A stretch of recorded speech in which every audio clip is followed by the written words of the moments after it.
Indian premier league లో అత్యంత విజయవంతమైన ఫ్రాంచైజీగా పేరున్న ముంబై ఇండియన్స్ ఆ జట్టుకు 5 ఐపీఎల్ ట్రోఫీలను అందజేసిన కెప్టెన్ రోహిత్ శర్మకు భారీ షాక్ ఇచ్చింది. వచ్చే ఏడాది జరగబోయే ఐపీఎల్ 2024 సీజన్లో ఆ జట్టు కొత్త సారథిని ప్రకటించింది.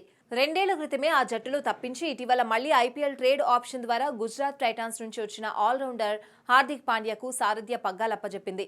దీంతో గత 10 ఏళ్లుగా రోహిత్ నాయకత్వంలో ఉన్న ముంబైకి కొత్త సారథి వచ్చినట్లయింది.